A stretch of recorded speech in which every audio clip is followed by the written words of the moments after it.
पहले दुनिया भर को कोरोना की सौगात देने के बाद, न्यूक्लियर वेपन की तैयारी करने के बाद, अब चाइना ने हमारी इकोनॉमी पे हमला करना शुरू कर दिया है। क्या लगता है उसको कि हमें कुछ पता नहीं चलेगा या हम कुछ समझ नहीं पाएंगे? थोड़े दिनों पहले हमने देखा एचडीएफसी लिमिटेड के 1.75 करोड़ शेयर्स चाइना के एक bank People's Bank of China ने परचेज किया है। क्या हम समझ नहीं पाएंगे कि चाइना की क्या स्ट्रैटेजी है? क्या लगता है चाइना को? तो आज के वीडियो में बात करेंगे उसी के बारे में। तो शुरू करते हैं वीडियो को। नमस्कार दोस्तों, मेरा नाम है प्रमित और स्वागत है आप सबका प्रोमिटोफाई में। एक बहुत ही ज़बरदस्त सी खबर आ रही है कि गवर्नमेंट ने, जी हाँ, हमारे मोदी गवर्नमेंट ने एफडीआई के रूल्स में बहुत सारे चेंजेस किए हैं। तो आज के वीडियो में मैं आपको बताने वाला हूं कि वो चेंजेस क्या हैं, वो क्यों किए गए हैं और क्या क्या उन चेंजेस के इफ़ेक्ट हमारी इकोनॉमी पे आएंगे या वो हमारे देश के लिए कितना बेहतर है। दोस्तों, रिसेंटली एक खबर आई है, पीपल्स बैंक ऑफ चाइना, जैसे हमारी कंट्री इंडिया में रिजर्व बैंक ऑफ इंडिया है, वैसे ही चाइना में पीपल्स बैंक ऑफ चाइना है। और ये जो खबर आई है, पीपल्स बैंक ऑफ चाइना ने एचडीएफसी लिमिटेड के 1% शेयर खरीद लिए हैं। जी हाँ, एक बार मैं फिर से आपको बताऊंगा, मैं एचडीएफसी बैंक की बात नहीं कर रहा, मैं एचडीएफसी लिमिटेड की बात कर रहा हूँ, जिसके अंदर एचडीएफसी की सारे सर्विसेज आते हैं। तो पीपल्स बैंक ऑफ चाइना ने एचडीएफसी के 1% शेयर खरीद लिए हैं। जैसे ही सारे देश कोरोना की मारामारी में व्यस्त हुए, चाइना को लगा कि हमारी कंपनीज के शेयर गिर गए हैं और उसने अलग अलग देशों में बड़ी बड़ी कंपनीज में अपना इन्वेस्टमेंट शुरू कर दिया। जब शेयर के प्राइस गिर जाते हैं तो चाइना को कम प्राइस में, कम दाम में इन्हीं कंपनी के शेयर्स मिलने लगे और इसी मौके का फ़ायदा उठाकर उन्होंने इंडिया में एक बहुत बड़ा इन्वेस्टमेंट कर दिया है। संयोग इस बात का था कि हमारे गवर्नमेंट को सही समय पे इस बात का पता चला और सरकार ने रूल्स में काफ़ी चेंजेस किए। दोस्तों, जब भी ऐसा होता है कि किसी एक कंपनी के पास अगर किसी दूसरी कंपनी के मेजर शेयर होल्डिंग आ जाती है या उसके पास उस कंपनी के स्टेक्स में एक बहुत ही बड़ा परसेंटेज आ जाता है, तो वो अपने आइडियाज़ दूसरी कंपनी पे इम्पोज करने लगता है। आप एक बात को समझो कि अगर पीपल्स बैंक ऑफ चाइना के पास एचडीएफसी लिमिटेड के एक बड़े अमाउंट का शेयर आ जाता, 7%, 10%, तो आज इंडिया में एचडीएफसी कैसे ऑपरेट करेगा, इसमें पीपल्स बैंक ऑफ चाइना का एक बहुत बड़ा इंटरफेरेंस आ जाता। वो उनके हिसाब से चलना पड़ता, हमारे देश की इकोनॉमी को भी चाइना कंट्रोल कर पाता। ये तो जस्ट एक बैंक की मैं बात कर रहा हूँ या एचडीएफसी लिमिटेड एक कंपनी की बात कर रहा हूँ, अभी तो ऐसे बहुत सारी खबरें आनी बाकी हैं।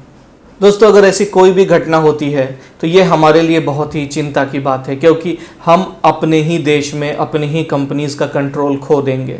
तो हमें इस चीज़ पे ध्यान रखने की बहुत ज़्यादा ज़रूरत है। तो इन सब सिचुएशंस को देखते हुए हमारी मोदी गवर्नमेंट ने एक बहुत ही मेजर चेंजेस किए हैं एफपीआई में और एफडीआई में। तो आइए अब हम बात करते हैं, what is FPI. FPI is foreign portfolio investment. Foreign portfolio investment में कोई भी फॉरेन की कंपनी किसी भी दूसरे देश की कंपनी में 4 साल या 5 साल के लिए कम अमाउंट की इन्वेस्टमेंट करती है। मतलब 5% का शेयर ले लिया, 4% का शेयर ले लिया, और वो कुछ दिनों में जैसे ही वो शेयर बढ़ जाते हैं, शेयर्स के प्राइस बढ़ जाते हैं, वो उसको बेच करके निकल लेती है। तो इस तरीके से एफपीआई किया जाता है।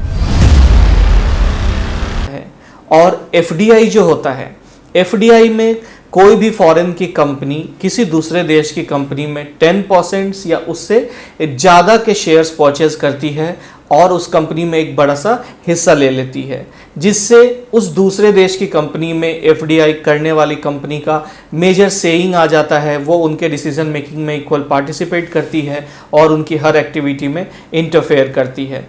तो this is the difference between FDI और एफपीआई। एफपीआई के जो इन्वेस्टर्स होते हैं वो बहुत ज़्यादा दिनों के लिए नहीं टिकते हैं, वो थोड़े दिनों के लिए होते हैं, 2 साल 4 साल में वो निकल जाते हैं।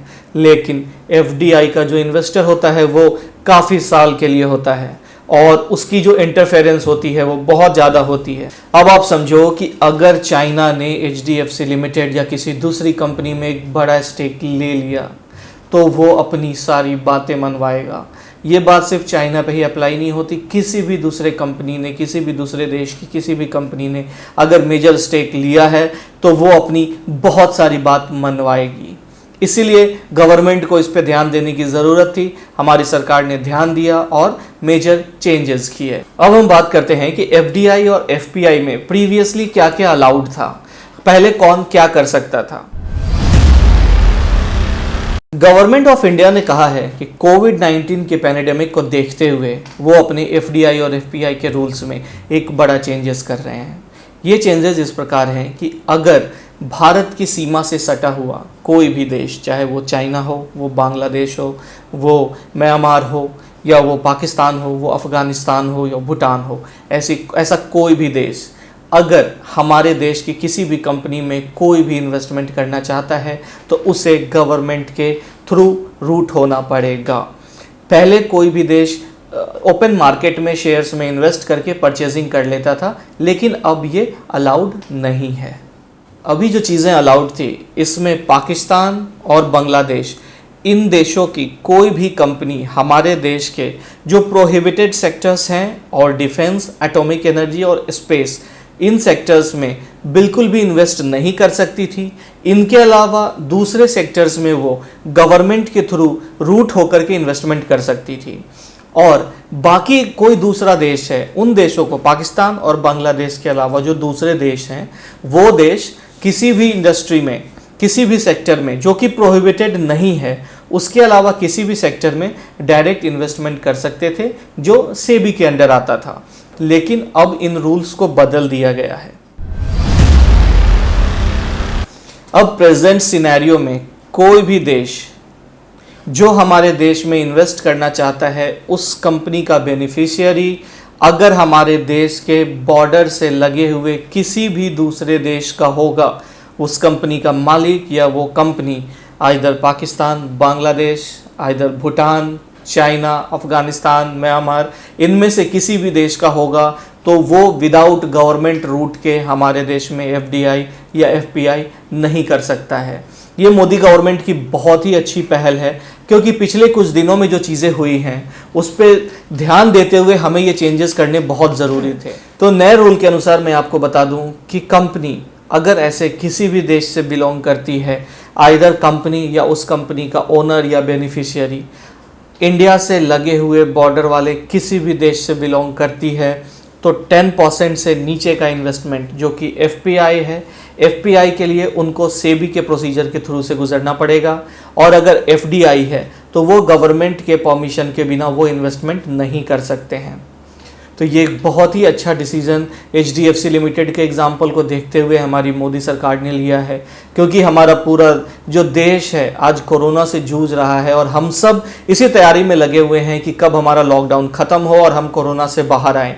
लेकिन एक जो हमारा दुश्मन है वो अभी भी घात लगाए बैठा है कि कब वो हमारी इकोनॉमी में भी एंट्री ले ले और वहाँ से भी हमें परेशान करे। तो हमें बिल्कुल सतर्क रहना है, खुद का ध्यान रखना है, अपने घर वालों का ध्यान रखना है, अपने देश का ध्यान रखना है। तो दोस्तों ये बहुत ही ज़्यादा इम्पॉर्टेंट है। अब मैं आपको उन कंट्रीज़ के नाम बताता हूँ जो हमारे देश इंडिया के साथ बॉर्डर शेयर करते हैं। इनमें सबसे पहले है पाकिस्तान, नेपाल, चाइना, बांग्लादेश, भूटान, म्यांमार और अफ़गानिस्तान।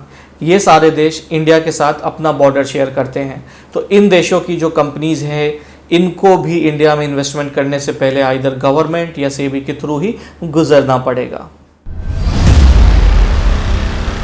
अब दोस्तों इस डिसीज़न के कुछ ड्रॉबैक्स भी हो सकते हैं, इसके कुछ बुरे इम्पैक्ट भी हो सकते हैं।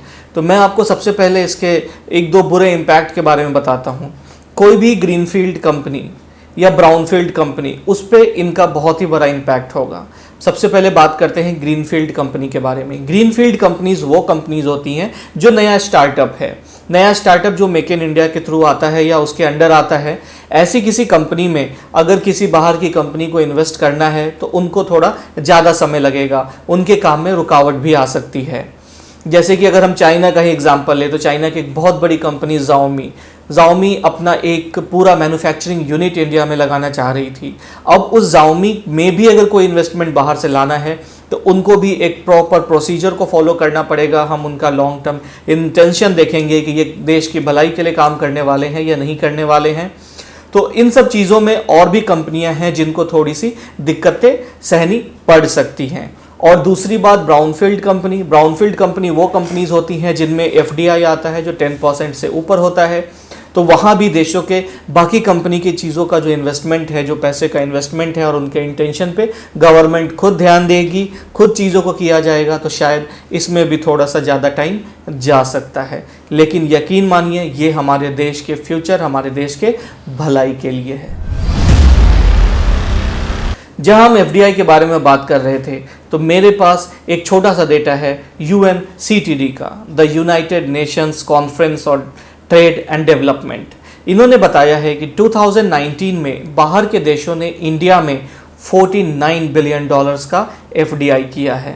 ये एक बहुत बड़ा अमाउंट है। 49 बिलियंस में एक मेजर शेयर जो है वो चाइना भी होल्ड करता है।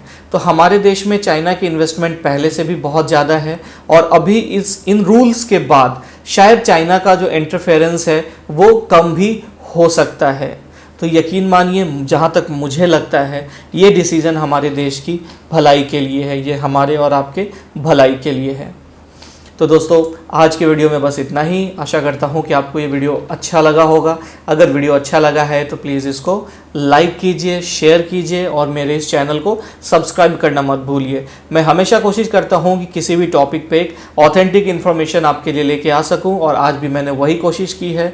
आपके घर में कोई ऐसा है जो बैंक की तैयारी कर रहा है, जो यूपीएससी की तैयारी कर रहा है या किसी को जनरल नॉलेज के लिए ये वीडियो आप उनके साथ शेयर कर सकते हैं। तो आज बस इतना ही। जय हिंद।